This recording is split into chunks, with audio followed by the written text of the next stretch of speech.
Right, here we all are.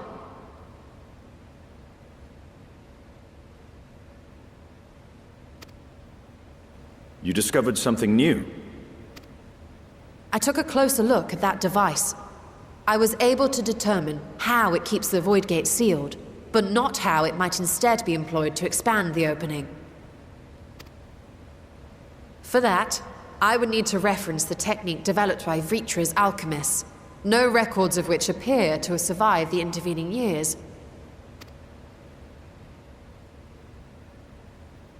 We know this, so why have you sent for us?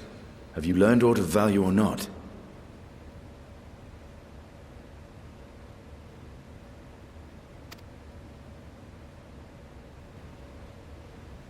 Patience, good sir.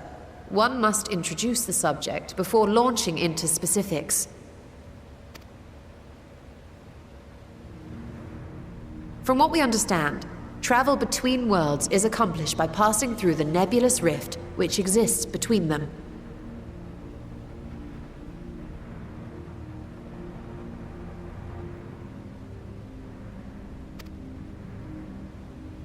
Picture, if you will, the moment you were called to the first.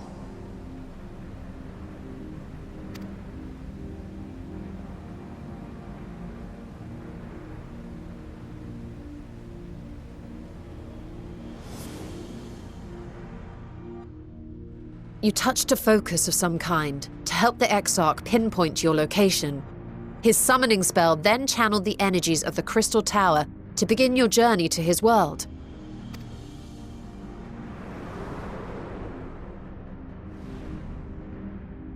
The magics tore a hole in the wall separating source and shard, and cast you into the intervening nothingness. In that place, the laws of nature hold no sway.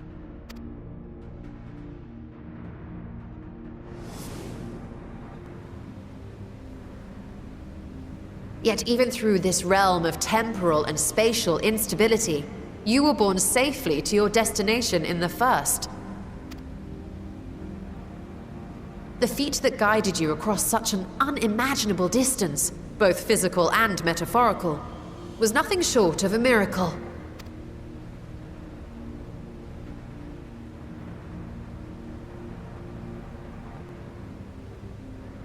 Then what of the many Voidsent found in the source? Who guides them here, and how?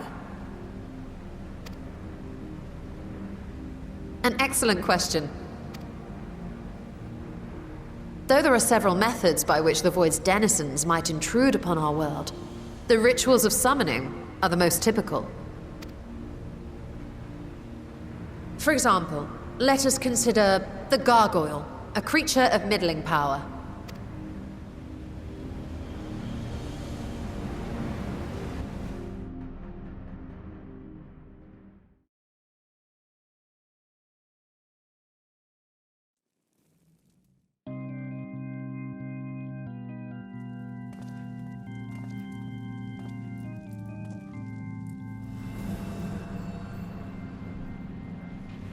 To call upon such an entity, the prospective summoner must force open a void gate.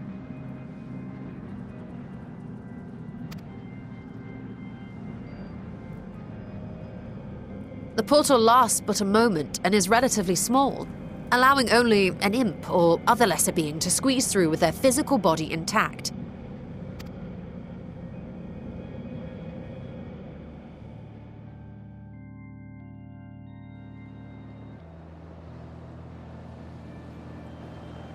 Our more powerful gargoyle, however, is too large for that. Creating a gate big enough for him would require vast amounts of energy, far beyond the reserves of any one mortal practitioner.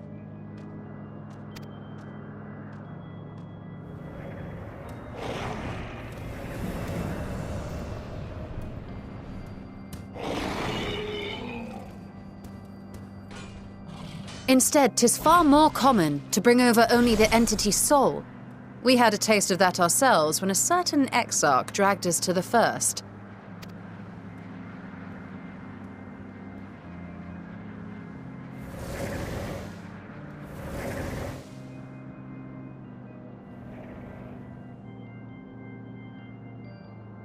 And just as our bodies remained in our world, the Void Sense physical form is left behind in the 13th.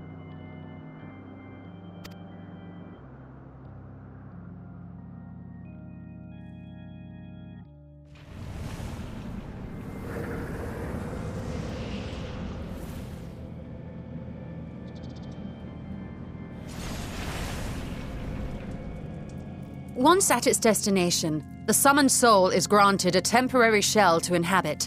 In the gargoyle's case, a stone effigy has proven a suitable vessel.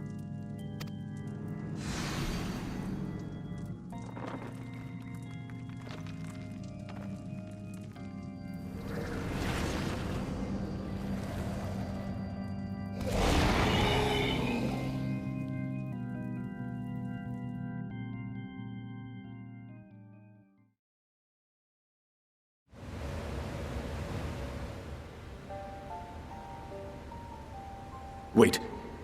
You said that Voidsent must be called here deliberately by someone in the source, reeled in like a fisherman with his catch. Exactly. For a being to navigate the chaos of the rift, with or without form, there must needs be a guiding agent on the other side.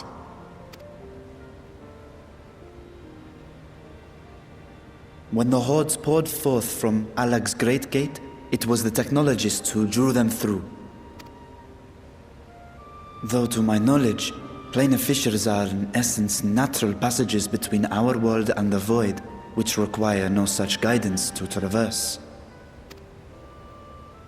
Why is only the boundary between the source and the 13th so fragile? So much so that it often tears open of its own accord. I believe solving that mystery is key to understanding travel between the source and its reflections. And how do you intend to get your answers? No. The danger is too great. Perhaps. But what some call danger, others think of as adventure. Were you not listening to my tale? Never mind that the means to expand the gate has been lost to the ages. Even could you force the portal wide enough, you would be greeted by an army of murderous horrors the very instant you step through. I assure you I was most attentive, and I agree that to go alone would be certain death. But if I were to bring along one who has already braved the 13th and humbled the cloud of darkness, well, I imagine my chances would be much improved.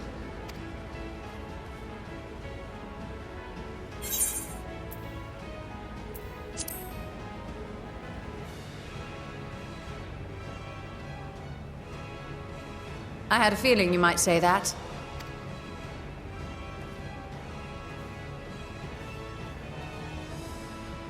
Once again, I put my life in your ever-reliable hands. That said, as much as I would like to march straight back to the Void Gate, there is the small matter of being unable to open it without the Satrap's personal authority.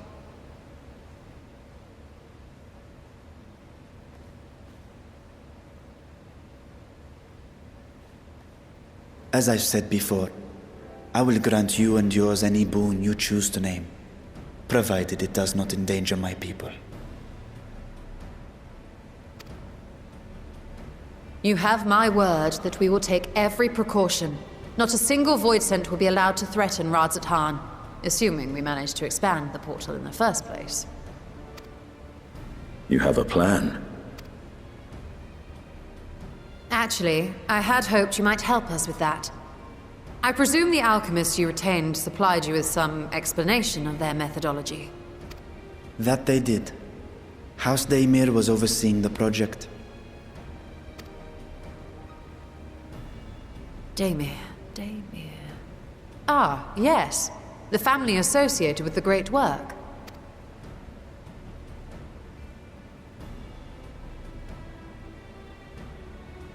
I did not fully comprehend the theory, but their research began with a Voidsent which had slipped through the fissure. After a thorough examination, They created an arcane simulacrum possessed of similar qualities. A man-made voidsent, if you will. It was apparently indispensable in their efforts to enlarge the gate.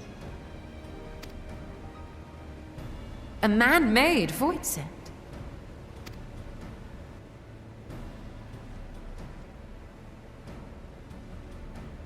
Yes. Being great admirers of the Archons, House Daemir submitted detailed notes to Charlene's official committee. They expected praise and accolades for their simulacrum, and were thus devastated to be informed that their work had been classified as prohibited material. If that's true, then those notes might still be stored in a forbidden archive somewhere. Not Google, of course, since that library had yet to be built. Which leaves us with...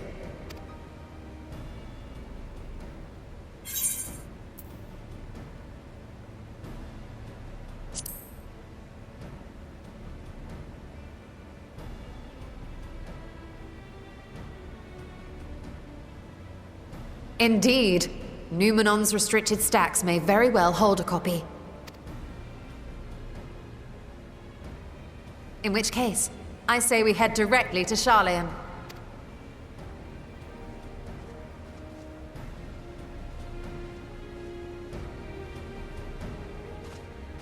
Unless you anticipate needing help to reach the high shelves, I see myself being of little use.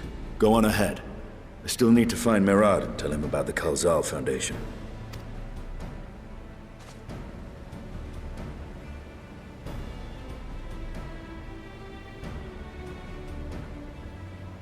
Let us be on our way as well.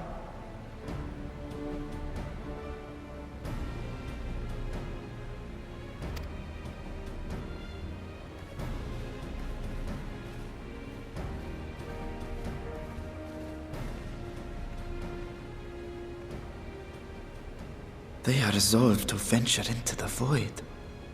Do I sit idly by?